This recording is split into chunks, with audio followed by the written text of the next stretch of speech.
Hello there, welcome back to the Ogre, the old Git Reacts, Reviews and Off Times Reminisces. Today we're doing Verberis. It's one of those bands that, is it Black and Death or is it Death and Black? The answer of course is who cares. They make a cacophony and lay siege to your ears, and that's all you need to know really. So we'll crack on with their song called Severed Paragon. Let's go.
Okay, so I've heard this album once before. When I do these reviews for you guys, I tend to don't do reactions as in first time hearing very often, because I want to pick or try and pick a track that is going to be involving enough for me not to diss it, because out of hand I wouldn't do that. I might do it if somebody chose me a track to listen to that I didn't know. If I didn't like it, I'd say so, but I'm not here to piss on anyone's petunias, and so I do pick tracks that I've had a quick listen to, but that's the trouble. It's a quick listen, and so very often I've only heard them once before, as the case here, and this track I've picked for you is different to what I remember it as, insofar as we've got quite a so far lengthy intro, but we all know what happens in a metal song with these, don't we? So we'll crack on and await for the horse to jump the stable and clip-de-clop all over us. Let's go.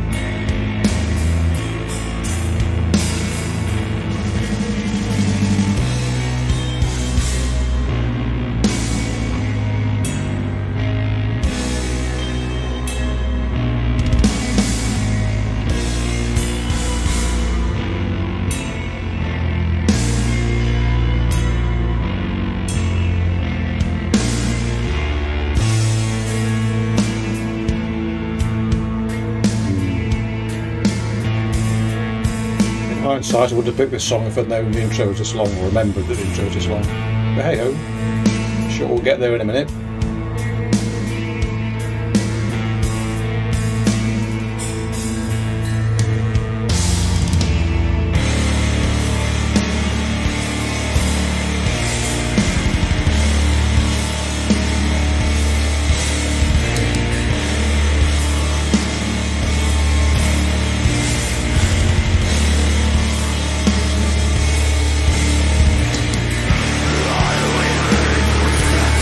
Try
So let us rejoice that they got there in the end and kicked off. And balancing act, I suppose, as to how long an intro.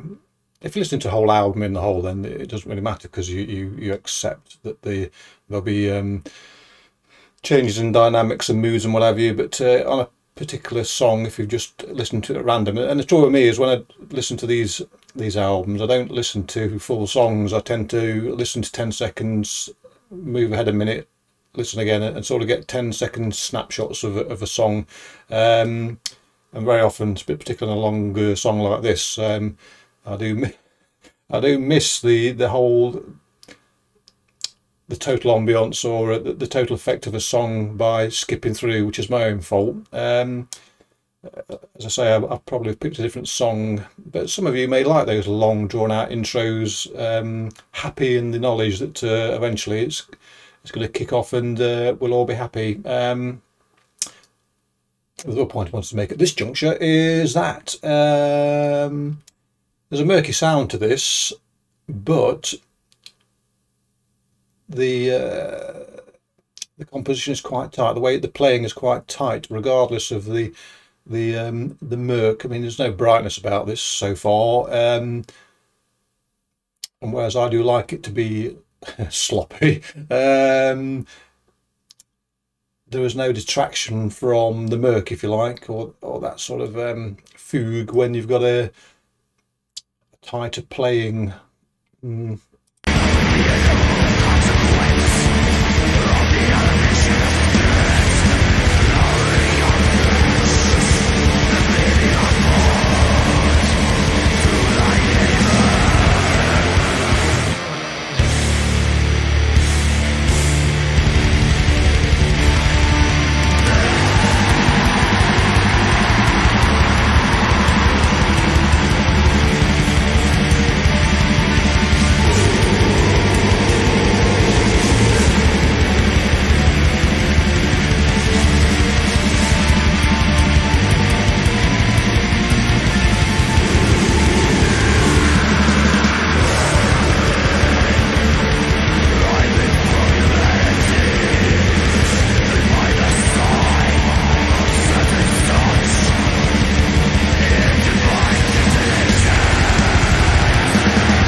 So, as is often the case, there's an interplay here between light and dark, and the prevailing sort of picture is one of darkness, but there are lighter moments underneath. A minute or so ago, there was a motif which was much lighter and in both in a brightness sense and in a musical sense, which gave it a little bit of colour and took away from the aggressiveness of the music in general. Got some jingle jangle now. Let's see where that goes.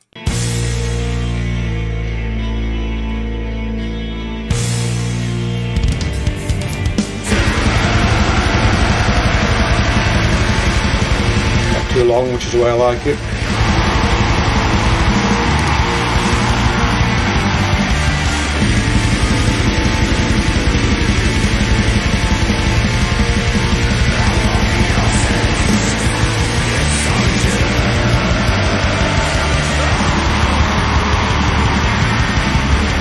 That's just me reaching from a microphone which was miles away, so hopefully I sound a bit better now.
It's amazing how having a proper listen to a song rather than just a flick through reveals so much more about it, surprisingly. And there's far more facets to this song than I originally appreciated or heard. And that very much depends on the music for me as to whether that's a detraction from it or not. Now,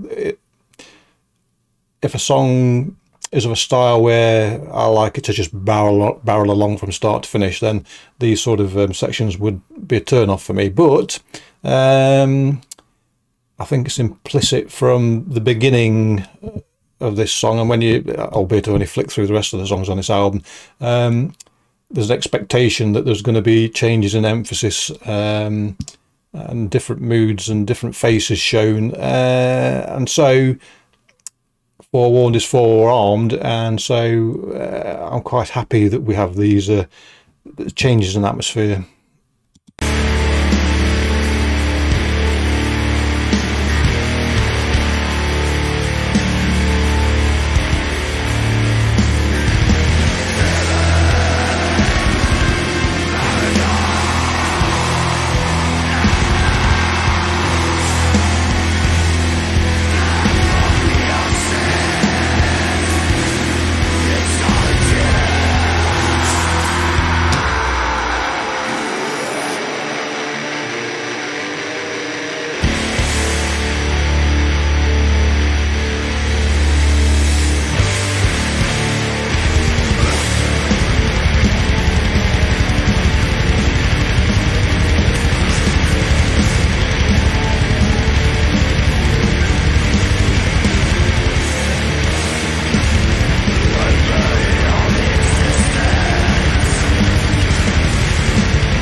Yes, come on, let's have a blast to the end.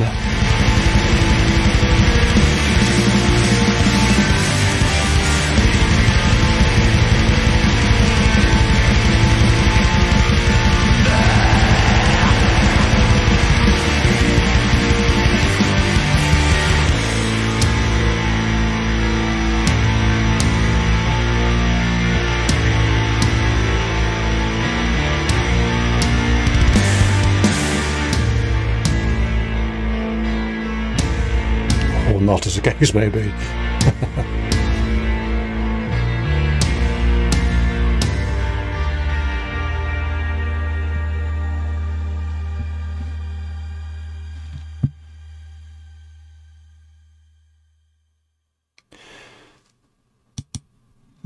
So there you go. Totally wrong-footed by that song. It's a bit like when, if you see in the summertime, if you walk past certain flowers and they're sort of half closed up, and you take what a flower looks like by that, and then when you walk back at midday the next day and you see the flowers opened to gather the sunshine and you see it in all its glory, you notice different aspects.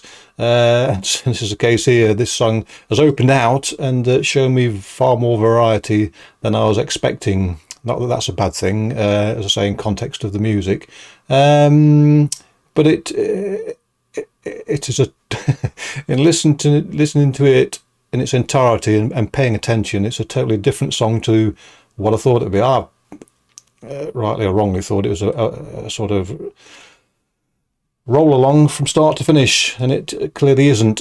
But as I say, it doesn't do any harm to be wrong-footed every now and again, and quite enjoyed it. I would say that perhaps on reflection, there might be songs more to my taste elsewhere on the album, but I'll probably be wrong, because I thought this was the one that I would probably be happiest reviewing the most, shall we say. But I don't know now. I am flummoxed, but I am delightfully flummoxed. I'm not at all disappointed at all. It is a song that that keeps you guessing, and we all need songs like that from time to time. So there you go then. I'm going to say the rest of the album is very similar. It's very similar in atmosphere and feel. In composition, I might be totally wrong, so I'll leave that claim on the table and walk away from it. But nonetheless, if you like that, if you like the sound of this, you'll like the rest of the album, I think. But anyway, waffle, waffle, waffle. There you go.